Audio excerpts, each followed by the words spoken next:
Assalamualaikum warahmatullahi wabarakatuh. Alhamdulillah. Alhamdulillahilladzi arsala rasulahu bil huda wa dinil haq liyudhhirahu ala dini kullih. Asyhadu an la ilaha illallah wahdahu la syarikalah wa asyhadu anna sayyidana Muhammadan abduhu wa rasuluh. Allahumma shalli wa sallim ala sayyidina Muhammad wa ala alihi wa sahbihi ajma'in. Para pemirsa rahimakumullah, syukur alhamdulillah sampai saat ini kita diberikan kesempatan oleh Allah untuk melaksanakan puasa bulan Ramadan. Semoga Allah senantiasa memberikan hidayah dan petunjuk bagi kita dan senantiasa semoga meridhai. Para pemirsa rahimakumullah, bulan Ramadan adalah bulan yang sangat mulia, khususnya bagi umat Islam. Karena di bulan ini Allah Subhanahu wa taala menurunkan mukjizat yang agung kepada Nabiullah Muhammad sallallahu alaihi wasallam berupa Al-Qur'anul Karim. Sebagaimana difirmankan oleh Allah, A'udzubillahi minasyaitonir rajim. Syahrul Ramadan alladzi unzila fihi al-Qur'an hudan lin-nasi wa bayyinatin minal huda wal furqan.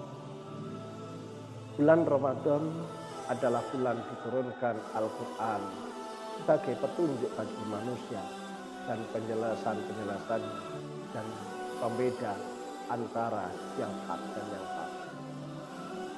Para pemirsa rahimakumullah, Al-Quran yang diturunkan Allah kepada Nabiullah Muhammad SAW pertama diturunkan dari Lauhul Mahfuz ke Baitul Izza, yaitu langit bumi, pada bulan Ramadan pula, yaitu malam Lailatul Qadar.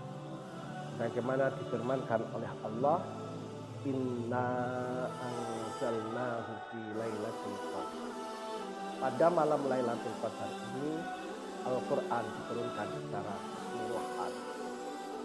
Selanjutnya Al-Quran diturunkan dari langit dunia ke dunia ini adalah berangsur-angsur, di mana pada waktu itu baginda Nabi Agung Muhammad sallallahu alaihi wasallam tatkala umur 40 tahun melihat kehidupan bangsa Arab, bangsa Mekah, senantiasa baginda Rasul bisa.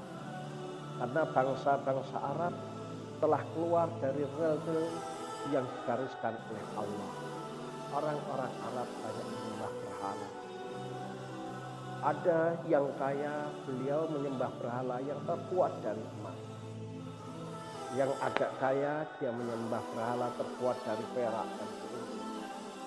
Yang agak miskin, beliau menyembah berhala yang terbuat dari kayu.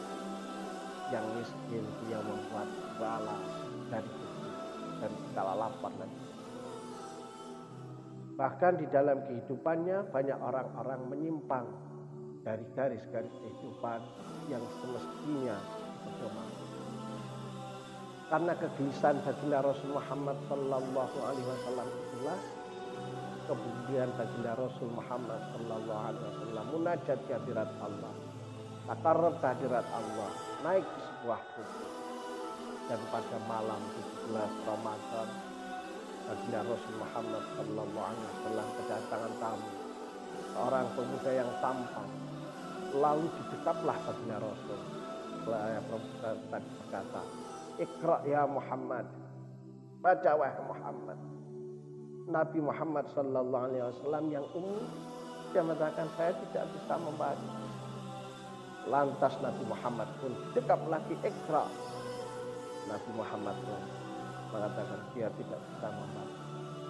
Lalu didekaplah sampai 3 kali yang lebih keras. Lantas pada waktu itulah Nabi Muhammad mengucapkan, Iqra bismi rabbikal ladzi khalaq. Itulah ayat yang pertama diturunkan oleh Allah ke dunia kepada Nabi Muhammad sallallahu alaihi wasallam yang sampai saat ini diperingati sebagai malam nuzulul Quran, yaitu tanggal 17 Ramadan.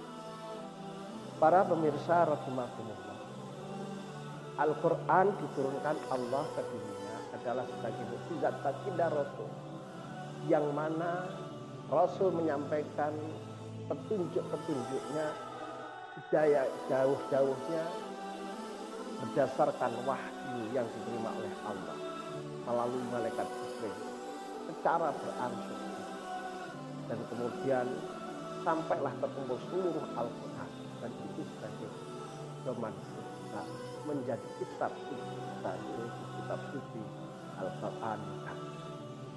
Oleh karena itu para pemirsa yang dirahmati oleh Allah, karena Al-Quran ini menjadi petunjuk bagi kita untuk menuju jalan-jalan yang diridhai oleh Allah, sudah sewajarnya dan sudah menjadi kewajiban kita untuk memedomainya.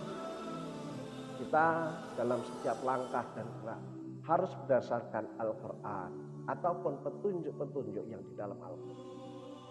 Karena dengan petunjuk-petunjuk Al-Quran itulah kehidupan kita akan terarah sebagaimana apa yang dikehendaki oleh Allah. Tetapi bila kita tidak berpedoman pada Al-Quran, maka kemungkinan besar kehidupan kita akan salah.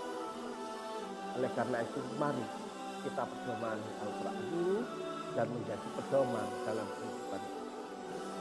Para pemirsa rahmatullah, di dalam Al-Quran itu adalah sebagai pembeda antara yang hak dan yang batil, itu jelas.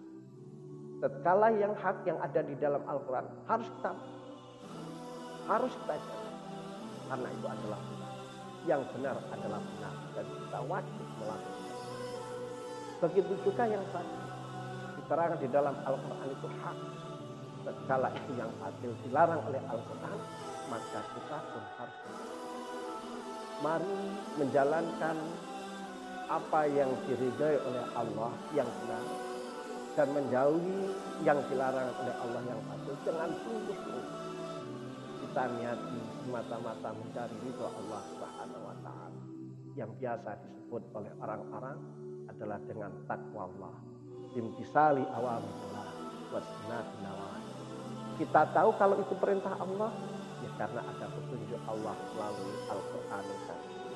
Kita tahu bahwa itu adalah larangan Allah karena ada petunjuk dari Allah tentang itu adalah larangan, bagaimana yang tertuang di dalam Al-Quran.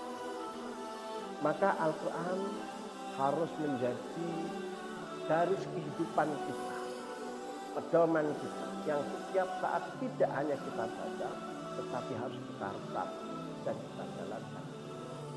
Insya Allah kalau kita berpedoman pada Al-Quran, kita pun akan jalan pada jalan-jalan lurus, jalan-jalan yang diridhai oleh Allah Subhanahu wa taala, dan kita pasti akan kembali kepada Allah Subhanahu wa taala.